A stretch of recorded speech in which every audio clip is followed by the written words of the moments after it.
Okay, T perm, yeah. R perm, maybe. H perm?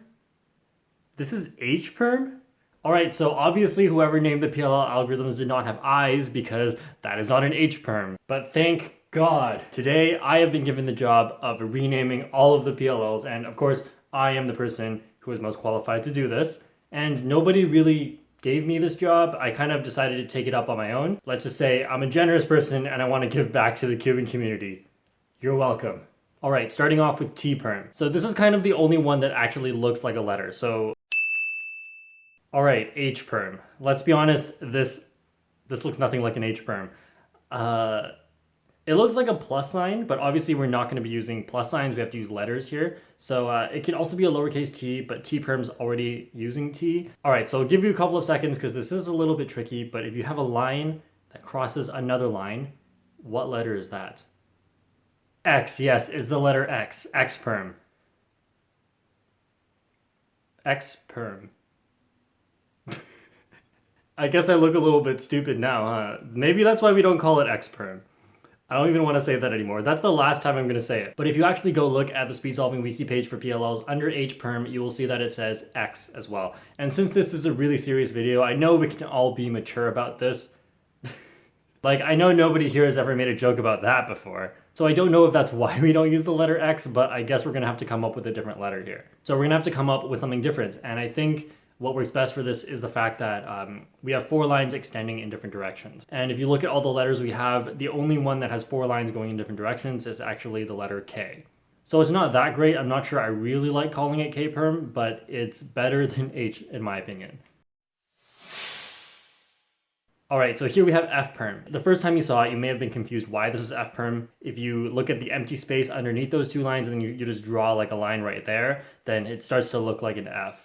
And obviously we don't have any letter that already looks like the F perm before you draw that extra line, so I think this name is actually fine. Actually, I think I like the name F perm because F is basically what I'm thinking every time I get this case in a solve. All right, next we have N perm. This one is a little bit tricky to come up with a letter. Oh, actually, I know. We can call it F perm because F is basically what I'm thinking every time I get this case. So if you really look at the shape for a second, I guess it kind of looks like an S. I think it's going to be either N or Z, but I think they're kind of the same thing. They're just rotated, so I think I'm going to go with N here. All right, so the next one we have here is A perm, and I can definitely see why this is an A. It's supposed to be a triangle, and the only English letter we have that has a triangle in it, obviously, is the letter A. Well, why are we limited to the Roman alphabet? It's 2018. We should be able to use other alphabets. How about this? It's a triangle, the Greek letter delta. Oh, you didn't think that was allowed in the rules, did you? Well, it's not, because I don't know how to type that on a computer. So we're gonna go with A perm. All right, E perm, the PLL that robbed me of getting a 5 in competition. Maybe we could call it F perm.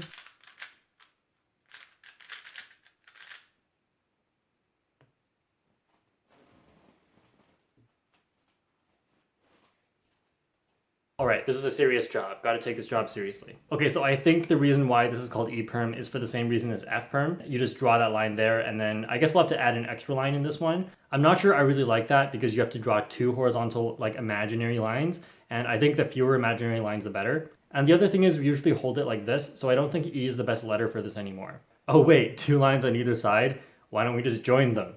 Why isn't this one called H perm? It makes perfect sense. I can just feel my IQ getting higher right now. All right, now we have, how do I say this? As a Canadian, I feel very obligated to say Z perm. I don't know why Canadians use Z.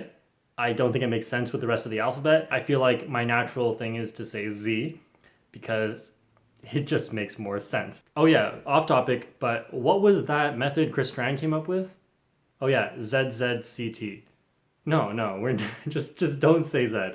You can say Z in your everyday life, it doesn't matter, but in cubing, everything, like we use Z a lot for some reason. There's the ZZ or ZZ method. There's ZBLL. There's Z perm, which is I think the only time, maybe also with Z rotations, the only time that Z is acceptable, but everywhere else it just sounds really weird. Anyway, I don't know why Canadians have to say Z in the first place. It doesn't rhyme with any of the other letters, so Z. But it doesn't matter if you call it a Z or a Z because this does not look like a Z or a Z. Well, I'm not totally serious about that because we're kind of just looking for a letter with two parallel lines, and Z is kind of the only one left. But I don't necessarily think that we have to name this one Z Perm. Like, really, who has the rule that it has to be a letter? It doesn't necessarily have to be a letter. Maybe. So since I'm studying computer science, it only took me a quick Google search or 5, and I managed to figure out what this means. If you have two slanted lines, then that is two slashes.